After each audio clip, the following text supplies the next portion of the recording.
Not every investor is built equally. Sure, there are plenty of investors who just look at a bunch of different companies' balance sheets and say that the best performing one is the obvious choice. But other investors might choose to judge an investment not solely based on the financial opportunities, but also on moral considerations. Higher returns and less carbon, as Mike Wirth, the current CEO of Chevron, likes to say. The most popular method of looking at a potential investment is from the ESG or sustainable lens. ESG, or environmental, social and governance investments, is a rule set for sustainable investing. It lays down the groundwork for judging a company on different parameters and thereby allowing more moralistic investors to pick the best ones from the lot. Of course, these parameters can be whatever you want them to be. That's either the beauty of ESG if you're BP or some other billion-dollar conglomerate, or from my point of view, that's what makes ESG truly evil. But how exactly does ESG work, and what is the overarching idea that has led to this dominating practice? Well, suppose for a moment that you own an investment firm and want to invest in a clothing brand, and you have two options. One is a company based in a third world country with no regard for its labourers. You might get good products at a cheap price, but that comes at the cost of the workers' quality of life. This company also has no climate policy, burns cheap coal for electricity, and pollutes directly into the rivers that surround its factories. But along with this carelessness comes huge profits. The other company is a brand that prides itself on its working conditions. This company ensures that the workers and staff members are well paid, work in safe, air-conditioned buildings, and they're provided with great benefits as well. They're environmentally conscious and use electricity from clean sources and always make sure to dispose of their waste in a responsible manner. Now, while still profitable, the potential returns from this brand are nowhere near as high as the aforementioned one. Now you, the investor, have to make a choice and invest in one of these companies. In a purely moralistic world, the second company would win out every time, but we live by and for capital markets, and the purpose of an investment is to provide a return. Now, while some people would choose to put their own wallets second place, many would never be aware of the conditions under which these people would be working in the first place, and then of course, many more would simply be willing to put their integrity aside and accept higher profits, knowing full well what it means for the people who will be working these jobs. And so, there arose a need for investors to be able to evaluate companies based on their adherence to basic morality, so they could have more information on where their money is actually going. This is where ESG came from, and it truly took the world by storm. It stands for three separate pillars. The environmental aspect of this idea measures the company's impact on the environment and how it deals with various emissions and pollutants. Social deals with the social aspects of a company's work, like how much of their work comes from a sustainable source and whether or not they give back to the community they operate within. Governance basically evaluates a company on its transparency and commitments. You can brag all you want about the great working conditions you have and the things you've done for the environment, but if it's only on paper, then it's frankly worthless. Investors who want to fight climate change can choose to invest in companies with a great environmental score, while those who want to fight against racial injustices might choose one with a great social score. The principles behind this idea are solid, and more information for an investor is never a bad thing, but there is a much darker side to ESG, one which the legacy media never wants to talk about. Investing in a company with a great ESG score might make you feel good, but unfortunately, ESG investing really just amounts to your regular left-wing lip service. The great big giant elephant in the room is that there is no regulatory body overseeing how this process of evaluation is conducted. You can literally just pay someone to forge a certificate rating you an A+ in pollution while you are happily burning coal by the ton in the background. Or you can just buy a good score on the governance front while your C-suite executives finance their private jets with investor capital. You can simply bribe your way into becoming one of the most ethically sound companies around while actively doing heinous things behind everyone's backs.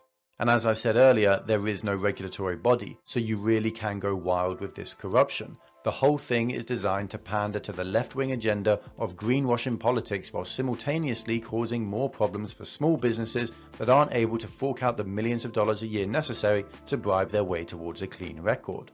Do you really think a simple mum-and-pop business is going to be able to change their entire business model to accommodate these ludicrous ESG standards, especially while their conglomerate competitors continue to slash their prices and drive them out of business? ESG on paper looks wonderful. It's a surefire ticket to magically better returns in your portfolio, while also bettering the world in our attempt to solve our society's challenges. Like many other human inventions though, this one turned out to be deeply flawed, with multiple cases of fraud coming to light over recent years, where people have been misled into believing that they're investing in companies that are changing the world for the better. Take Volkswagen for example. It's one of the world's largest automobile manufacturers. They were ranked number 1 in the Global Sustainability Index with full marks awarded for codes of conduct, compliance and anti-corruption, as well as for their great innovation management and climate strategy.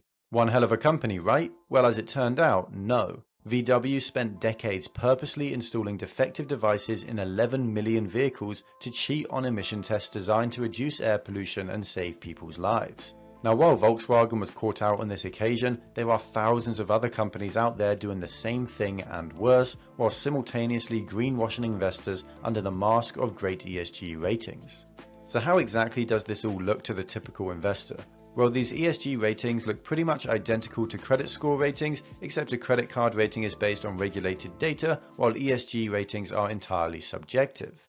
These ratings land anywhere across the board, but since there's no clear distinction between which of the 3 factors is to be weighted more heavily and just exactly how anyone is supposed to judge the goings-on of a business, the ratings are infamously volatile and can be easily manipulated.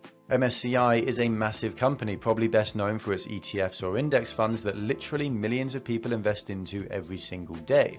But they are also one of the biggest companies when it comes to rating, upgrading and downgrading other companies on their ESG scores. By actually looking at how they rate companies, it's easy to notice that there's no clear methodology for the rating that they use. They periodically change things they pay attention to and measure seemingly at random. Many companies find their ratings improve over time, despite not making any actual changes to their business models. Many more companies are totally exempted from scrutiny by MSCI. They never fully disclose their emissions at all, and yet still they are given high scores. Most investors, of course, never have the faintest idea that this is actually happening. They believe they're looking at a highly rated company that has strong environmental, social and governance practices, and so they believe their capital is going to someone good, when in reality, these ratings are based on some random aspect of the business entirely separated from what investors think is going on. What's even more disheartening is that many of the world's leading companies according to ESG ratings are exploiting every possible aspect of the system, hiding behind small fiduciary companies that have no regard for ESG whatsoever. They outsource their guilt and their culpability to companies we have never and will never hear about. Now, when I ask you what springs to mind when I say the words oil and gas, I imagine you'll be thinking of factories with smoke coming from their chimneys and contaminated water pouring into rivers. So would it surprise you to know that these companies that literally dig up and burn fossil fuels, flooding our planet with greenhouse gases, regularly make it to the top of the world's ESG rankings? Elon Musk was furious to learn that Tesla was ranked lower than 2 oil companies because, as we saw earlier, there are no fixed parameters. Now, I'm not saying that Elon Musk is some saint, he's not, but he is entirely correct when it comes to calling out the corrupt ESG practices seen the world over. These monstrous corporations propagate shallow initiatives to draw focus away from their evil malpractices and towards the common man. Oil and gas companies like BP found themselves far less popular than they'd like to be as the world awoke to the problems that burning fossil fuels creates. Instead of doing something constructive though, they merely convinced the average person to count their own carbon footprints as if that were a solution to all the world's problems. And while we were busy avoiding plastic straws and buying electric scooters, these companies continued on with their damaging practices. Now, this isn't to say that we shouldn't be doing our bit. We should, but without any significant change from the mega corporations of the world, climate change simply cannot be stopped. One of the biggest cons around right now is cobalt. It's a rare bluish-grey coloured metal extracted from ore found in the Earth's crust. It's useful in making jet engines, generators, tool materials and smartphones, but one of its main uses is in lithium-ion batteries that are starting to power our world. It gives the battery stability and keeps them from catching fire. It's difficult to overstate just how important cobalt is for the tech world, and tech giants like Apple, Microsoft and Tesla would seriously struggle without cobalt. Now, 70% of the world's cobalt comes from the Democratic Republic of the Congo, and there are basically just 2 ways of getting your hands on this cobalt. You can buy it from large-scale mining operations which operate as you might imagine, or you can get it from artisanal mining. You can simply buy it from normal Congolese people. Thousands of Congolese people die digging up cobalt with no safety equipment, no medical insurance, and with a salary of often just $1 a day. Labor laws do not apply here, and nor do any health and safety protocols. Artisanal mining accounts for almost 30% of total cobalt mined in the entire world, and Congolese people often start working from the age of 4. This is textbook child labor and it is barbaric, but it's also the cheapest route to a profitable business in this sphere, so it shouldn't surprise you that your favorite brands are more than happy to source their cobalt in this way. Hidden beneath the shiny exteriors of an electric vehicle is the blood of a child. It's an industry that has flourished under human rights violations, extreme poverty, and child labor. These are places where ESG hasn't reached, but if you and I know all about these awful practices that take place in the name of batteries, shouldn't those people creating ESG ratings know about this too?